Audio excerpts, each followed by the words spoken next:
AICC పిలుపు మేరకు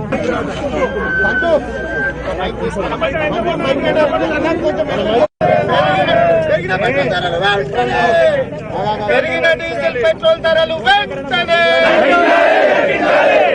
పెరిగిన డీజిల్ పెట్రోల్ ధరలను వెంటనే పెరిగిన డీజిల్ పెట్రోల్ ధరలను వెంటనే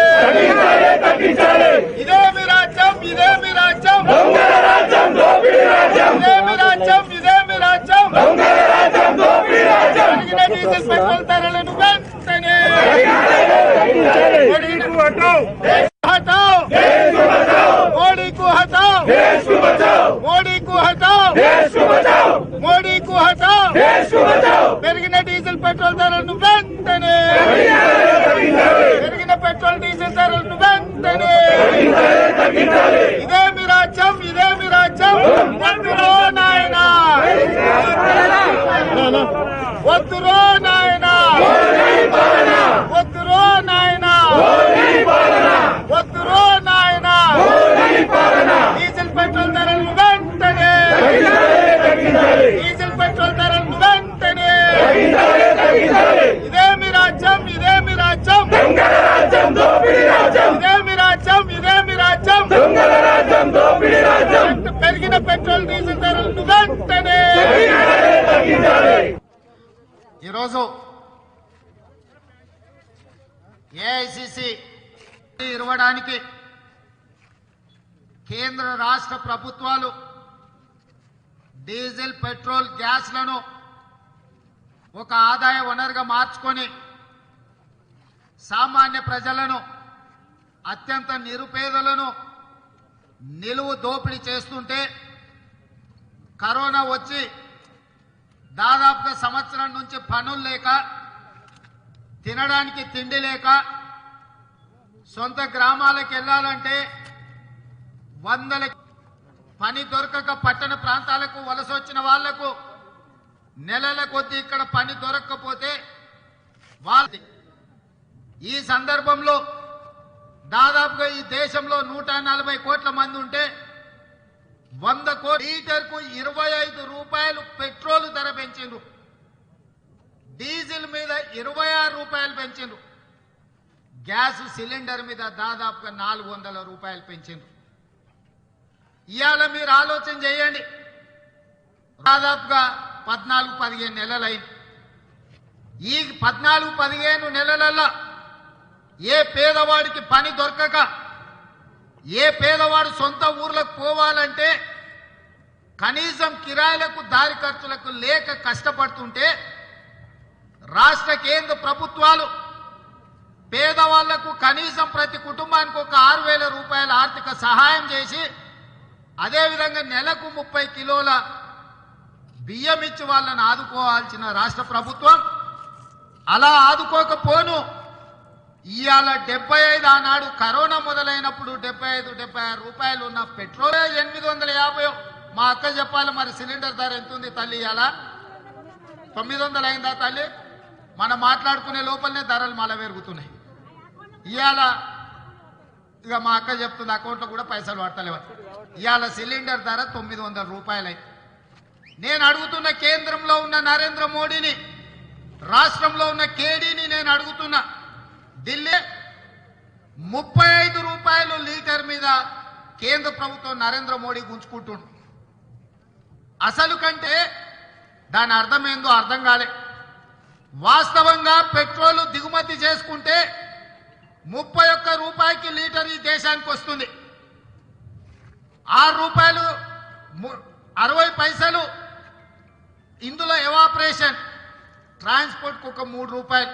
అంటే రవాణా మన సొంతూరికి ఒకవేళ వైజాగ్కో మద్రాసుకో పోర్టులకు డీజిల్ పెట్రోల్ వచ్చినాక గ్యాస్ వచ్చినాక అక్కడి నుంచి మన సొంత గ్రామాలకు తెచ్చుకోవాలంటే 3 రూపాయల చిల్లర అవుతుంది.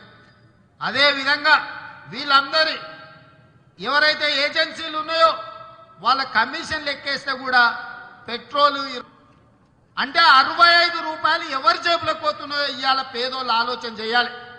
ఈ 65 రూపాయలల్లా నరేంద్ర మోడీ 33 రూపాయలు తీసుకుంటుండు, కేసీఆర్ 32 రూపాయలు తీసుకుంటుండు.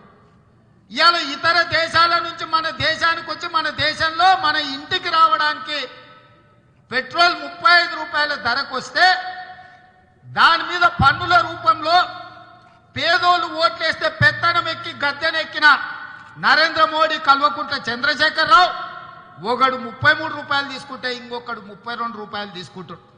ఇవాళ 100 రూపాయలల్లా పన్నుల రూపంలో 65 రూపాయలు, 165 రూపాయలు ఈ ఇద్దరు దోపిడీదారులు మన జేబులు కొడుతున్నారు.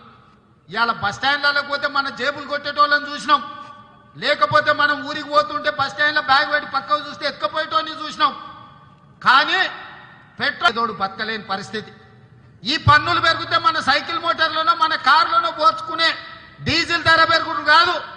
ఇవాళ ప్రతి రవాణా గ్రామాల నుంచి కూరగాయలు రావాలన్నా, ఉప్పు రావాలన్నా, పప్పు రావాలన్నా, బెల్లం రావాలన్నా, చింతపండు రావాలన్నా, తాగడానికి నీళ్లు రావాలన్నా, పిల్లలకి పాలు పట్టాలంటే పాలు రావాలన్నా రవాణా రూపంలోనే ఇవాళ హైదరాబాద్ పట్టణానికి లేకపోతే పెద్ద పట్టణాలకు వచ్చే పాలు, నీళ్లు, ఉప్పు, పప్పు, బెల్లం, చింతపండు కూడా అత్యధికంగా ధరలు పెరిగినాయి. ఇవాళ నాకు తెలిసి మా అక్క చెప్పాలి మంచిగా 200 రూపాయలకి లీటర్ అని అంటున్నారు.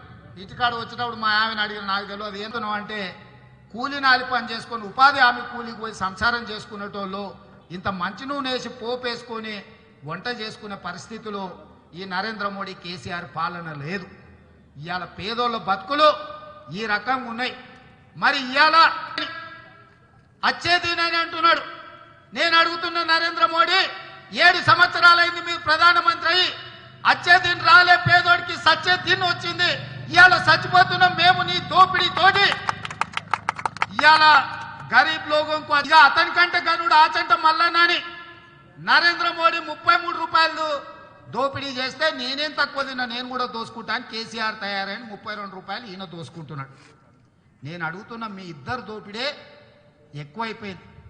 ఇవాళ ఇక్కడున్న యువకులకు గుర్తు చేస్తున్న మీడియా మిత్రులకు 2014 కాంగ్రెస్ పార్టీ అధికారంలో ఉన్న రోజు ఇంతకుముందే మా మిత్రుడు చెప్తుండే క్రూడ్ ఆయిల్ $40-55 రూపాయలు ఉండే. ఇవాళ 100 రూపాయలు చేసినాం. ఆయల్ల క్రూడ్ ఆయిల్ అంతర్జాతీయ మార్కెట్లో 110 రూపాయలు ఉన్న 54 రూపాయలకే డీజిల్ అమ్మింది. ఎందుకు డీజిల్ ధర తక్కువ పెట్టింది అన్నాడు కాంగ్రెస్ పార్టీ అంటే ప్రతి రవాణా లారీలు కానీ ఏవి కానీ రవాణా మోసే వాహనాలన్నీ డీజిల్ వాడతాయి కాబట్టి పేదోళ్ళకి 20 రూపాయలు అయ్యింది. నేను అడుగుతున్నా ఆనాడు ఇవాళ ఇక్కడున్న మీడియా మిత్రులు రాసుకోవాలి. 2014 నాడు కాంగ్రెస్ పార్టీ అధికారంలో ఉన్నప్పుడు డీజిల్, పెట్రోల్, గ్యాస్ల మీద ఎక్సైజ్ సుంకం కేంద్ర ప్రభుత్వ ఆదాయం 75,000 కోట్లు. ఇది దోపిడీ కాదా అని నేను అడుగుతున్నా. ఆనాడు కాంగ్రెస్ పార్టీ ఉన్నప్పుడు పేదోడికి కష్టం రావద్దు, పేదోడు గౌరవంగా బతకాలని ఉపాధి హామీ పనులు తీసుకొచ్చి ప్రతి పేదవాడికి కనీసం వేతనం ఉండాలి, రోజుకు 150 రూపాయలన్న కూలి పేదోళ్ళకి అందుబాటులో ఉండేటట్టు కష్టం కాకుండా మేం చేస్తే 7 ఏళ్లలో నరేంద్ర మోడీ ఈ దేశాన్ని కుక్కలు చింపిన ఇస్తరాగ్గా తయారు చేశాడు. ఇవాళ ఆయన మన్ కీ బాత్ అని వారానికి ఒకసారి రేడియోలో మాట్లాడతారు. మా ఇక్కడ ఉన్న మిత్రులందరికీ తెలుసు, మనం రేతేనా వాడు ఆపకుండా అరుస్తూనే ఉంటాడు, చెప్తూనే ఉంటాడు. రేడియో మిర్చి కార్లో పోయేటప్పుడు, బండి పోయేటప్పుడు ఇంటే. ఇవాళ నరేంద్ర మోడీ మన్ కీ బాత్ కూడా రేడియో మిర్చిల జాకీ చెప్పినట్టే ఆయన జోలి, ఆయన ముచ్చట, ఆయన దోపిడీ, ఆయన గొప్పతనాలు, ఆయన పొంకనాలు, ఆయన మోడీ గారికి విజ్ఞప్తి చేస్తున్నా. అయ్యా నరేంద్ర మోడీ, आपकी मन की बात 7 साल से हम सुन रहे. 7 साल में 100 करोड़ लोग जीना मुमकिन नामुमकिन हो गए.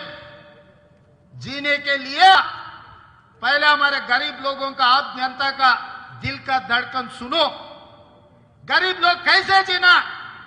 अगर परिवार में 4-5 लोग रहे तो उनके परिवार कैसे जिएगा?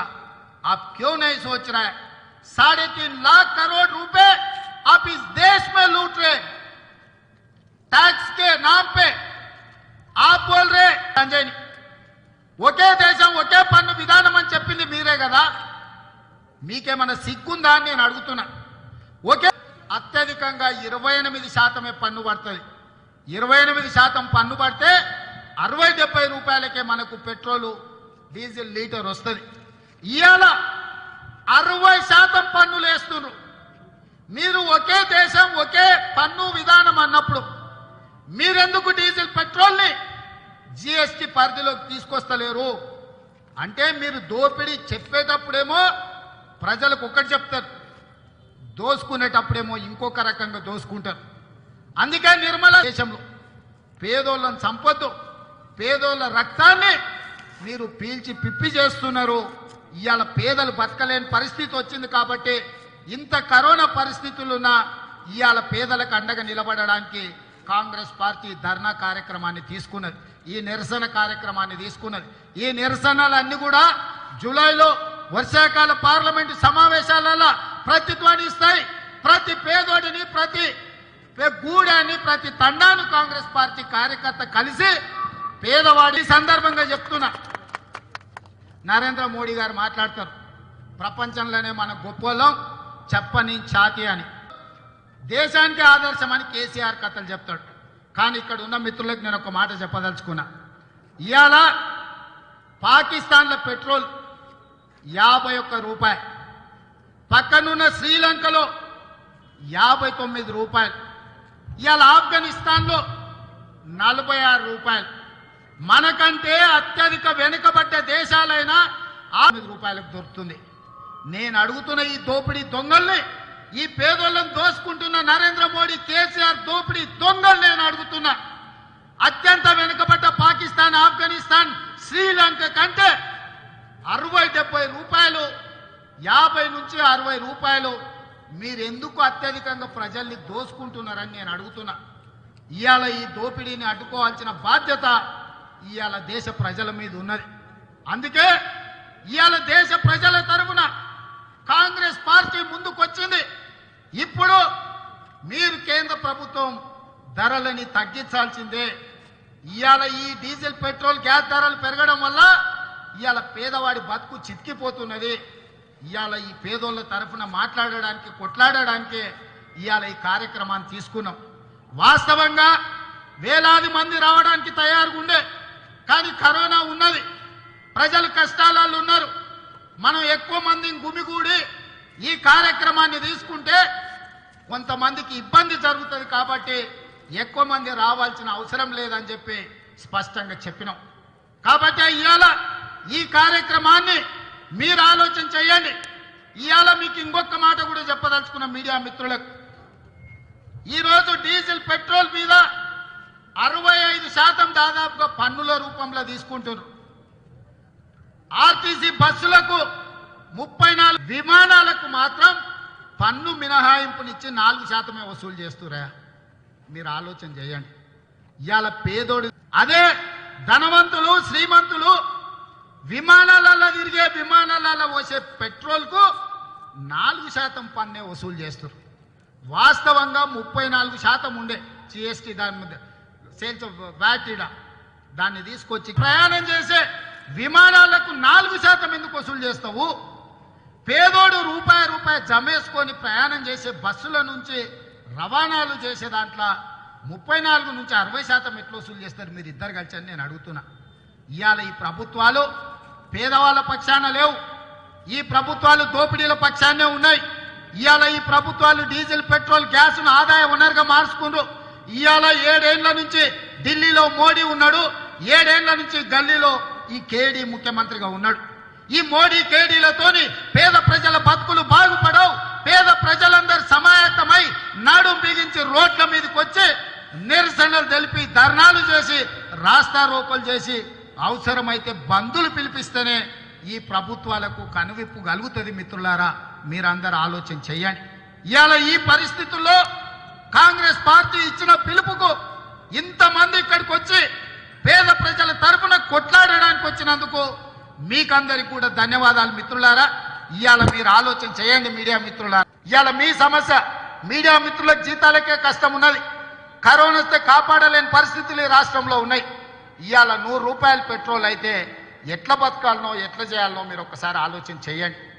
2014లో ఏం ధరలు ఉండే, అంతర్జాతీయులకి ఏ ధరతోటి డీజిల్ పెట్రోల్ గ్యాస్ ఇచ్చినమో లెక్కలు తీయండి.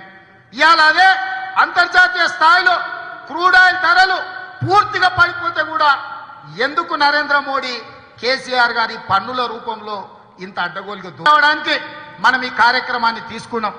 ఈ కార్యక్రమాన్ని దిగ్విజయం చేయడానికి వచ్చిన మిత్రులకు, మీడియా సోదరులకు ఈ సమస్యను ప్రతి పేదవాడికి చేరే వరకు, ఈ సమస్య మీద మా కొట్లాటను పేదలకు అర్థమయ్యే వరకు, పేదల్ని దోపిడీ చేస్తుంటే మౌనంగా కూర్చుంటే మనం కూడా నేరం చేసిన వాళ్ళమే అవుతాం. ఇవాళ పేదవాళ్ళకు అండగా నిలబడాల్సిన అవసరం ఉన్నది. అందుకే ఈ సమస్య మీద ఇక్కడనే కాదు, గల్లీ నుంచి ఢిల్లీ వరకు కొట్లాడతాం. రేపు జూలైలో రాబోయే వర్క్ ఏర్పాటు చేస్తాం.